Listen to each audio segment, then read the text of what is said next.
نحمده ونستعينه ونستغفره ونعوذ بالله من شرور أنفسنا ومن سيئات أعمالنا من يهده الله فلا مضل له ومن يضلل فلا هادي له أشهد أن لا إله إلا الله وحده لا شريك له وأشهد أن محمدًا عبده ورسوله اللهم صل على محمد وعلى آل محمد كما صليت على إبراهيم وعلى آل إبراهيم إنك حميد مجيد اللهم بارك على محمد وعلى آل محمد كما باركت على إبراهيم وعلى آل إبراهيم إنك حميد مجيد أما بعد فأعوذ بالله السميع العليم من الشيطان الرجيم من همزه ونفخه ونفثه بسم الله الرحمن الرحيم قل إن كان آباؤكم وأبناؤكم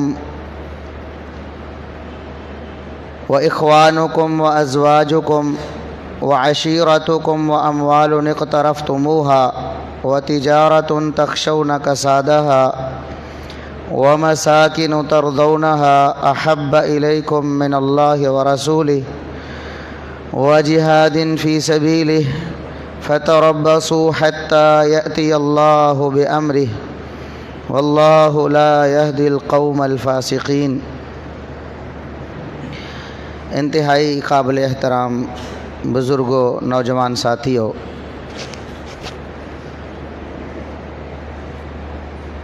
نبی اکرم صلی اللہ علیہ وسلم اس کائنات کے لیے اللہ رب العزت کی طرف سے رحمت ہیں۔ آپ کی بعثت اس کائنات کے لیے نوع انسان اور نوع جن کے لیے باعث ہدایت ہے۔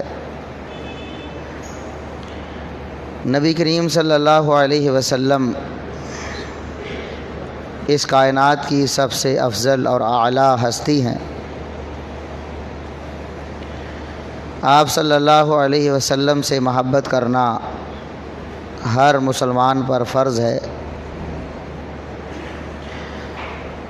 یہی محبت اصل میں مقصود ہے۔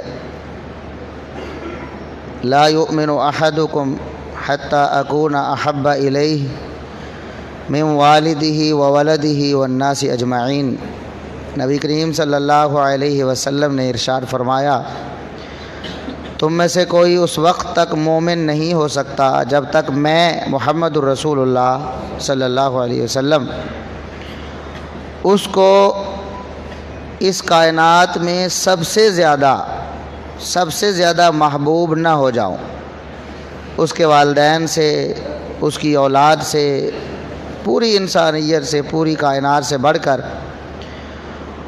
اسے مجھ سے زیادہ محبت نہ ہو جائے، اس وقت تک وہ مومن نہیں ہو سکتا۔ نبی کریم صلی اللہ علیہ وسلم سے محبت کے تقاضے کیا ہیں، وہ میں کچھ مثالوں سے آپ کے سامنے رکھوں گا۔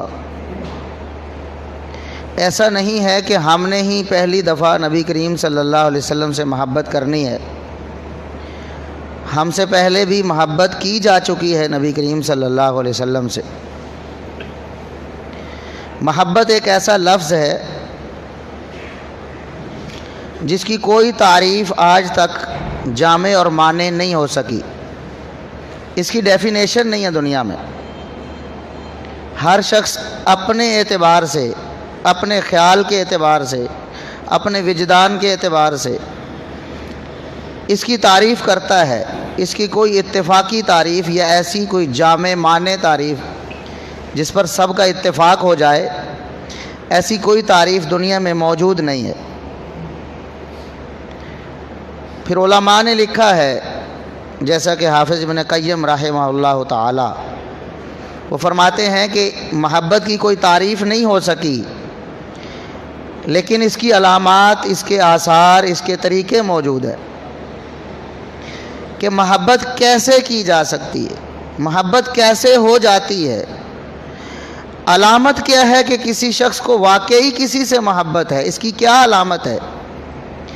ایسے کون سے اعمال ہیں جن سے پتہ چلتا ہے کہ واقعی جو عمل کرنے والا ہے اس کو محبت ہے کسی سے؟ یہ چیزیں موجود ہیں۔ محبت کے دعوے آج ہر مسلمان کرتا ہے۔ ہر مسلمان کہتا ہے کہ اصل میں میں ہی رسول اللہ صلی اللہ علیہ وسلم سے محبت رکھتا ہوں، لیکن ہر ایک کا انداز مختلف ہے، ہر ایک کا طریقہ کار مختلف ہے، ہر ایک کا عمل مختلف ہے، ہر ایک کا نبی پاک صلی اللہ علیہ وسلم کے بارے میں عقیدہ مختلف ہے، ہر ایک کا نظریہ مختلف ہے۔ تو کس کی محبت سچی ہے اور کس کی محبت سچی نہیں ہے، کون حقیقی محب ہے اور کون حقیقی محب نہیں ہے، اس کا پتہ ہمیں کیسے چلے گا؟ نبی کریم صلی اللہ علیہ وسلم سے میں نے عرض کیا کہ محبت کی جا چکی ہے۔ ہم دنیا میں پہلے نہیں ہیں جنہوں نے محبت کرنی ہے کہ اللہ نے حکم دیا محبت کرو تو ہم نے سب سے پہلے محبت کرنی ہے، اس لیے ہمارے پاس کوئی نمونہ نہیں ہے کہ کیسے محبت کرنی ہے۔ ہم سے پہلے محبت کی جا چکی ہے، اور اس کائنات میں محمد الرسول اللہ صلی اللہ علیہ وسلم سے سب سے زیادہ محبت وہ آپ صلی اللہ علیہ وسلم کے جانثار صحابہ نے کی ہے۔ آپ کے وفادار صحابہ نے محبت کے ریکارڈ قائم کیے۔ ایسی محبت دنیا میں نہ کبھی کسی نے کی ہے کسی سے، نہ کبھی کوئی کر رہا ہے، نہ کبھی کرے گا۔ یہ بات میں دعوے کے ساتھ کہہ رہا ہوں اور اس کی دلیل بھی میں پیش کرنے والا ہوں۔ دنیا میں سب سے بڑھ کر محبت نبی اکرم صلی اللہ علیہ وسلم سے کی گئی ہے۔ محبت کے تقاضے دنیا میں اگر نبھائے گئے ہیں تو محمد الرسول اللہ صلی اللہ علیہ وسلم سے محبت کے وقت نبھائے گئے۔ یہ حقیقی محبت، سب سے زیادہ محبت، اس کائنات کی سب سے بڑی محبت کس نے کی ہے اور کس طریقے سے کی ہے، انشاءاللہ آج اسی پہ بات ہونی۔ تو نبی کریم صلی اللہ علیہ وسلم اس کائنات کی سب سے زیادہ محبوب ہستی ایک مومن اور مسلمان کے لیے۔ اللہ رب العزت نے قرآن کریم میں کئی ایک مقامات پر اور نبی کریم صلی اللہ علیہ وسلم نے اپنے فرامین میں بہت بار اس بات کی ترغیب اور تعلیم دی ہے۔ ایک فرمان میں نے سنایا بھی ہے، اس کائنات میں سے سب سے بڑھ کر جب تک محمد الرسول اللہ صلی اللہ علیہ وسلم سے محبت نہ ہو جائے انسان حقیقی مومن ہو ہی نہیں سکتا۔ دعویٰ تو ہو سکتا ہے اس کا، نعرہ تو ہو سکتا ہے اس کا، لیکن وہ حقیقی محبت کرنے والا نہیں ہو سکتا۔ خود آپ غور کر لیں، میں بھی غور کروں، آپ بھی غور کریں، ہمارے دوسرے مسلمان بھائی بھی غور کریں کہ کیا واقعی ایسے ہے کہ اس کائنات کی کوئی بھی چیز ہمارے سامنے آ جائے، کسی چیز کی محبت ہمیں محمد الرسول اللہ صلی اللہ علیہ وسلم کی محبت سے زیادہ نہ ہو۔ آپ کی محبت کے سامنے ساری محبتیں ہمارے ختم ہو جائیں، آپ کے سامنے کوئی چیز نہ ٹھہر سکے، پھر تو واقعی ہم محبت کرتے ہیں۔ اور اگر ایسا نہیں ہے تو پھر مجھے، آپ کو، تمام مسلمانوں کو اس بات پر غور کرنا چاہیے کہ ہم حقیقی طور پر مومن ہوئے ہی نہیں ہیں، ہمارا ایمان ابھی کامل ہوا ہی نہیں ہے۔ جو اللہ رب العزت کو ایمان چاہیے تھا وہ ہمارے اندر ابھی آیا ہی نہیں ہے۔ نبی کریم صلی اللہ علیہ وسلم جس اس کائنات میں تشریف لائے، اللہ رب العزت نے آپ کو مبعوث فرمایا، آپ نے اعلان نبوت کیا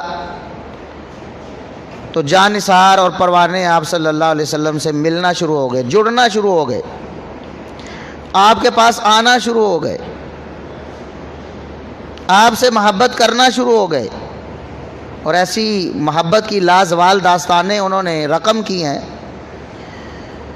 کہ آپ کو شاید وہ قصے کہانیاں لگیں، ایسی بھی محبت ہو سکتی ہے، ایسا بھی پیار ہو سکتا ہے، کیا محبت کا یہ طریقہ بھی اپنایا جا سکتا ہے؟ نبی اکرم صلی اللہ علیہ وسلم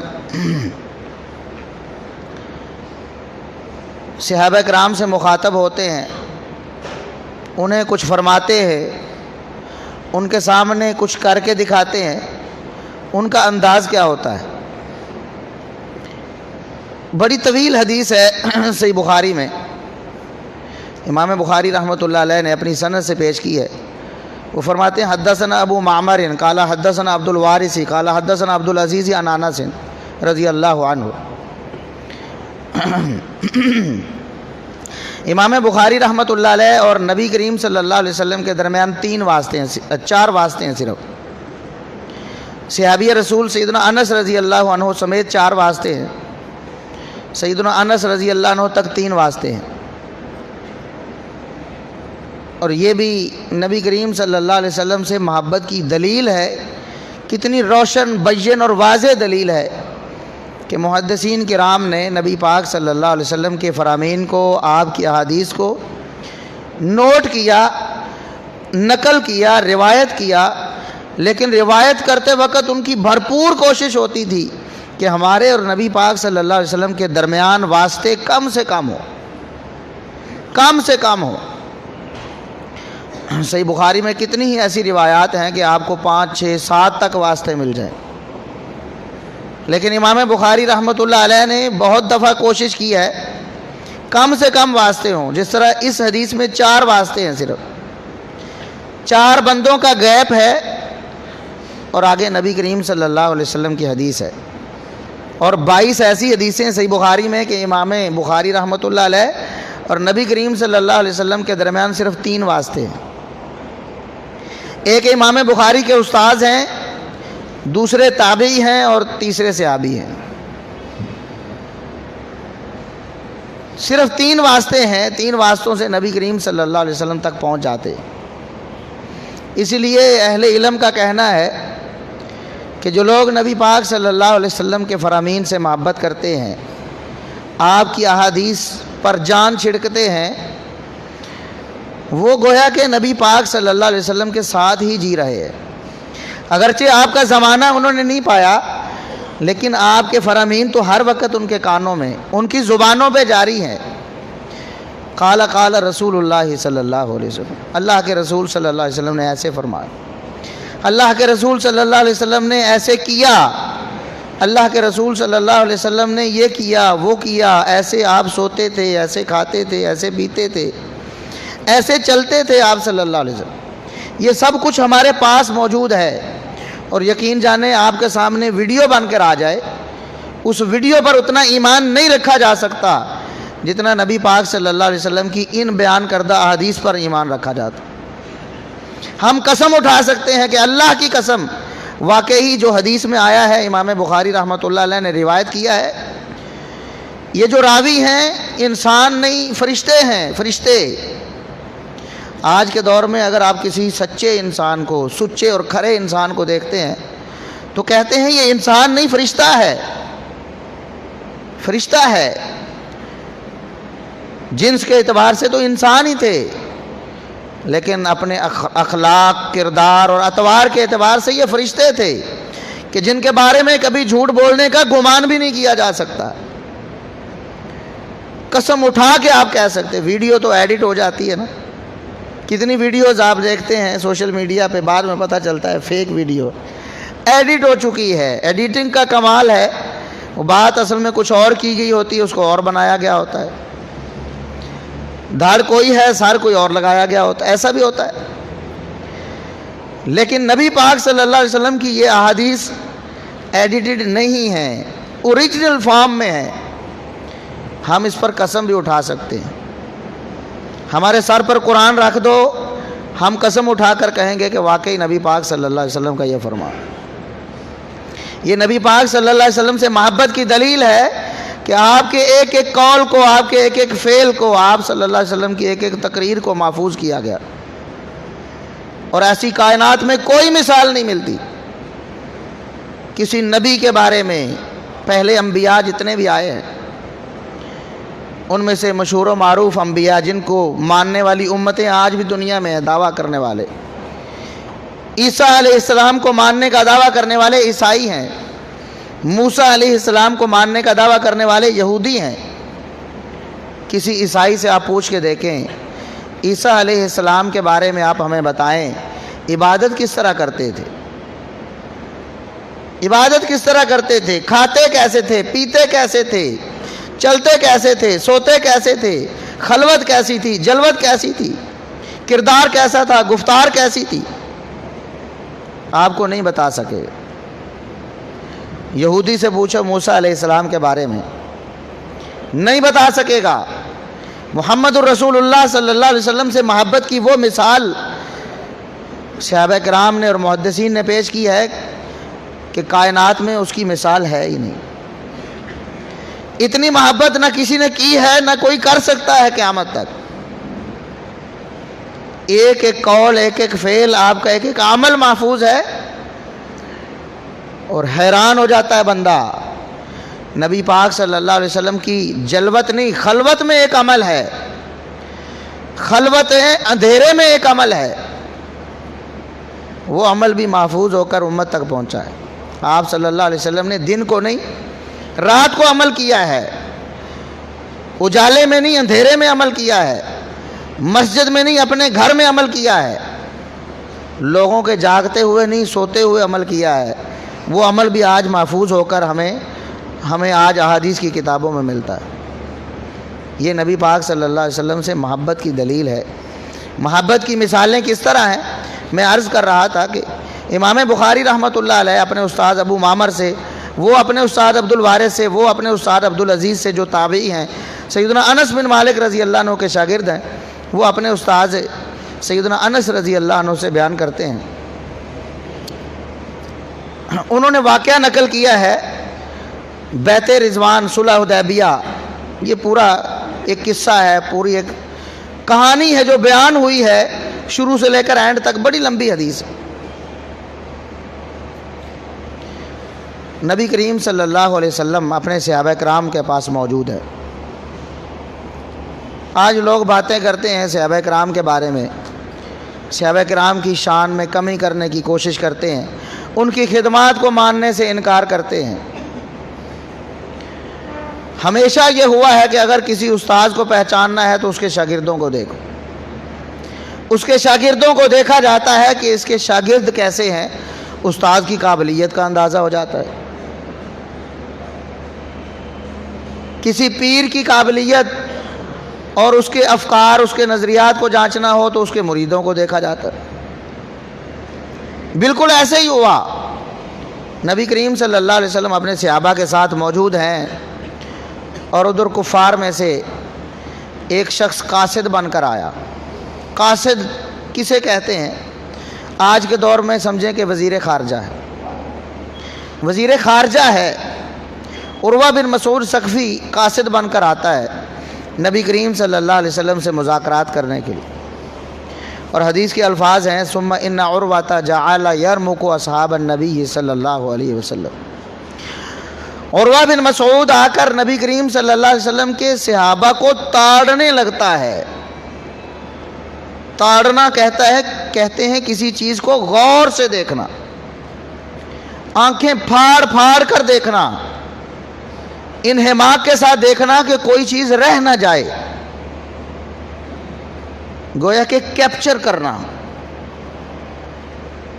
اپنے حافظے میں اس کو نقش کرنا۔ عروہ بن مسعود ثقفی اس وقت مسلمان نہیں ہوئے ہیں، کافر ہیں، کفار کی طرف سے قاصد بن کر آئے ہیں۔ نبی پاک صلی اللہ علیہ وسلم کی قوت کا اندازہ لگا رہے ہیں، آئے مذاکرات کرنے ہیں، حالات کا جائزہ بھی لے رہے ہیں کہ حالات کا جائزہ بھی لوں کہ بازی کس طرف جانی ہے، ہم محمد الرسول اللہ صلی اللہ علیہ وسلم کو کس طرح ڈیل کریں آئندہ، مذاکرات میں ہم نے ہاتھ ہلکا رکھنا ہے یا بھاری رکھنا ہے، کیا کرنا ہے ہم نے، یہ سارا کچھ وہ بڑے غور سے دیکھ رہا ہے۔ مسلمان ہونے کے بعد یہ حدیث بیان کرتے، مسلمان ہونے کے بعد عروہ بن مسعود ثقفی کہتے ہیں میں آیا تو صحابہ کرام کو بڑے غور سے میں دیکھ رہا تھا کہ نبی کے صحابہ کیا کرتے ہیں. کہتے ہیں میں نے دیکھا نبی پاک صلی اللہ علیہ وسلم کے صحابہ کو. کہتے ہیں ما تنخم رسول اللہ صلی اللہ علیہ وسلم نخامتا الا وقعت فی کف رجل منہم. آپ صلی اللہ علیہ وسلم نے کبھی تھوک نہیں پھینکی مگر کسی صحابی کے ہاتھ میں گری. آپ نے جب بھی تھوک پھینکی ہے زمین پر کبھی نہیں گری. نبی پاک صلی اللہ علیہ وسلم کے صحابہ میں سے کسی صحابی کے ہاتھ پر, اور وہ بھی آگے بڑھ بڑھ کر ایک دوسرے سے مقابلہ کر کے دھکم پیل ہو کر آگے ہاتھ کرتے کہ یہ سعادت مجھے نصیب ہو جائے, آپ صلی اللہ علیہ وسلم کی تھوک میرے ہاتھ پہ گر جائے. اور جب تھوک کسی کے ہاتھ میں گر جاتی اسے دنیا آخرت کی سعادت حاصل ہو جاتی. فدالہ کا بہا وجہ وجلدہ, صحیح بخاری کے الفاظ ہیں. وہ صحابی اس تھوک کو اپنے ہاتھوں سے لے کر اپنے چہرے پر اپنے جسم پر ملتا. اس قدر محبت کا عالم ہے. آپ کی تھوک مبارک کو بھی نیچے نہیں گرنے دیتے, اپنے جسموں پہ لگاتے ہیں. اور وَإِذَا أَمَرَهُ مُبْتَدَرُ أَمْرَهُ, اور یہ پہلا پوائنٹ تھا. دوسرا پوائنٹ ہی انہوں نے یہ بیان کیا عروہ بن مسعود ثقفی رضی اللہ عنہ, جو بعد میں مسلمان ہو گئے. پہلا پوائنٹ یہ ہے, بتانے کا مقصد یہ تھا کہ اسی پوائنٹ پہ نہیں کہ یہاں پیروں کے ساتھ بھی یہی معاملہ ہوتا ہے. تو نبی پاک صلی اللہ علیہ وسلم کی محبت یہیں تک محدود نہیں تھی. جب آپ صلی اللہ علیہ وسلم حکم دیتے تو آپ کے حکم مبارک کے الفاظ بعد میں ادا ہوتے پورے, صحابہ کرام پہلے عمل کر کے دکھاتے. ابتدروا امرہ, ایک دوسرے سے بڑھ کر عمل کرنے کی کوشش کرتے. وَإِذَا تَكَلَّمَ خَفَضُوا أَصْوَاتَهُمْ عِنْدَ, جب آپ صلی اللہ علیہ وسلم بات کرتے, ارشاد فرماتے, آوازیں پست ہو جاتی. کسی کی مجال نہ ہوتی کہ نبی پاک صلی اللہ علیہ وسلم کے بات کرتے ہوئے اپنی بات کر دیتا. یہ صحابہ کرام کا طریقہ ہے. یہاں میں ساتھ ساتھ حاشیہ اگر لگاؤں تو نبی کریم صلی اللہ علیہ وسلم سے محبت ہم بھی کرتے, دعوے ہمارے بھی ہیں. ہمارے دعوے جھنڈیاں لگانے تک محدود ہیں, ہمارے دعوے جلوس کرنے تک, نکالنے تک محدود ہیں, ہمارے دعوے چراغاں کرنے تک محدود ہیں, ہمارے دعوے نعرے لگانے تک محدود ہیں. لیکن صحابہ کرام کے نعرے ایسے نہیں تھے. وہ نعرے نہیں لگاتے تھے, عمل کر کے دکھاتے تھے. جب بھی حکم ہوتا مجال ہی نہیں کہ کسی صحابی نے عمل نہ کرے, ہو ہی نہیں سکتا. جیسے ہی حکم ہوا, حکم مکمل نہیں ہوا, عمل پہلے ہوا. جب آپ صلی اللہ علیہ وسلم نے ارشاد فرمایا سب کی آوازیں پست ہو گئے. اور یہ ارشاد اللہ نے قرآن میں بھی فرمایا ہے, سورۃ الحجرات میں, یا ایھا الذین آمنوا لا ترفعوا اصواتکم عند رسول اللہ. ایمان والو, اللہ کے رسول صلی اللہ علیہ وسلم کے پاس اپنی آوازوں کو بلند نہ کرو. اور آگے فرمایا کہ یہ نہ ہو کہ آواز تمہاری بلند ہو اور اللہ تمہارے اعمال ضائع کر. ان تحبط اعمالکم وانتم لا تشعرون, تمہیں پتہ بھی نہیں چلے گا, تمہارے اعمال ضائع ہو جائیں گے. اچھا, یہ حکم کیا صرف صحابہ کرام کے لیے تھا؟ قرآن تو قیامت کے لیے ہے نا, قیامت تک کے لیے. جتنے بھی لوگ اس کائنات میں آنے ہیں, جن لوگوں نے ایمان کا دعویٰ کرنا ہے, یا ایھا الذین آمنوا, ایمان والو, لا ترفعوا اصواتکم فوق صوت النبی, نبی کی آواز پر تم نے اپنی آواز کو بلند نہیں کرنا. سب کے لیے حکم ہے. اس سے پہلے بھی ایک آیت ہے, سورہ حجرات کی پہلی آیت, یا ایھا الذین آمنوا لا تقدموا بین یدی اللہ ورسولہ. ایمان والو, اللہ اور اس کے رسول سے آگے نہ بڑھو. اس آیت پر بھی ہمیں غور کرنا, اللہ اور اس کے رسول سے آگے نہیں بڑھنا. یہ بھی نبی پاک صلی اللہ علیہ وسلم کا مقام ہے اور ان کی شان ہے کہ ان سے آگے بڑھنا منع ہے. اب کیا مطلب ہے؟ کیا صحابہ کرام رضوان اللہ علیہم کو یہ کہا گیا کہ جب تم گلی بازار میں چل رہے ہو تو نبی صلی اللہ علیہ وسلم کے آگے نہ چلو. ایسی مثالیں موجود ہیں. صحابہ کرام آگے بھی چلتے تھے, پیچھے بھی چلتے تھے, دائیں بھی چلتے تھے, بائیں بھی چلتے تھے. اور پھر یہاں کہا گیا کہ اللہ کے بھی آگے نہ بڑھو, تو اس سے کیا مراد ہے؟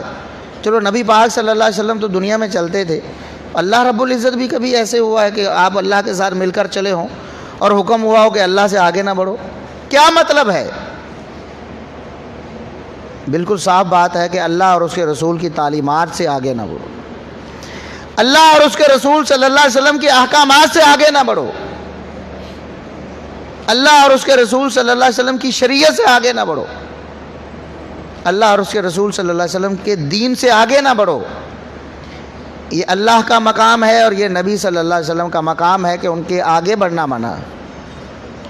جہاں وہ فرما دیں بس وہیں ٹھہرنا ہے, جتنا وہ بتا دیں اتنا ہی عمل کرنا ہے, اس سے آگے نہیں بڑھنا. مسلمان اس بات کو سمجھ لیں, یہ مقام مصطفیٰ ہے, یہ شان مصطفیٰ ہے کہ آپ سے آگے بڑھنا منع ہے. اور پھر اگلی آیت میں کہ لا ترفعوا اصواتکم فوق صوت النبی, اپنی آوازوں کو نبی کی آواز سے بلند نہ کرو. یہ حکم بھی قیامت تک کے لیے ہے.